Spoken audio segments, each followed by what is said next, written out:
மொச்சக்கொட்டையோட நடுப்பகுதி வெள்ளையா இருக்கும். அதுக்கு காரணமா வேடிக்கையா ஒரு கதை சொல்லுவாங்க. அந்த கதையத்தான் நான் இப்போ உங்களுக்கு சொல்லப் போறேன். முன்னொரு காலத்துல ஒரு கிராமத்துல ஒரு பாட்டி தனியா ஒரு வீட்ல இருந்தாங்க. அவங்க ஒரு நாள் சமைக்கிறதுக்காக மொச்சக்கொட்டைகள வாங்கிட்டு போனாங்க.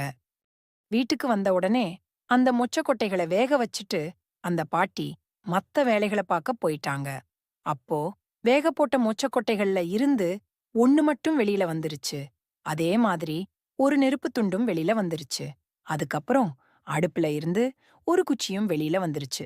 3 பேரும் சாகாம வெளியில வந்தத நினைச்சு ரொம்ப சந்தோஷப்பட்டாங்க. 3 பேரும் பேசி நண்பர்களாயிட்டாங்க. 3 பேரும் வேற ஊருக்கு போகலான்னு ஆசைப்பட்டு வீட்ட விட்டு வெளியில வந்தாங்க. அப்போ போற வழியில ஒரு ஆறு இருந்துச்சு. அந்த ஆத்த கடக்கிறதுக்காக குச்சி ஆத்துக்கு குறுக்க நீளமா படுத்திருச்சு. நெருப்புத் துண்டு குச்சி மேல ஏறி நடந்து போச்சு.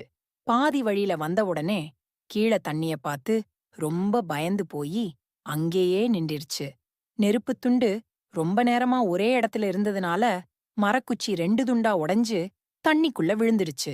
மரக்குச்சி விழுந்த உடனே அதுக்கு மேல நின்னுகிட்டு இருந்த நெருப்புத் துண்டும் தண்ணிக்குள்ள விழுந்துருச்சு.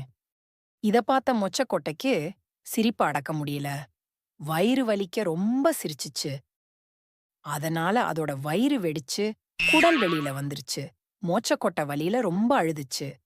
அப்போ அந்த வழியா ஒரு தையல்காரர் வந்தாரு.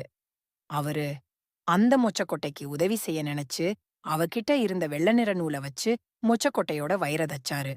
அதனால தான் மொச்சக்கொட்டையோட நடுப்பகுதி வெள்ளையா இருக்குது.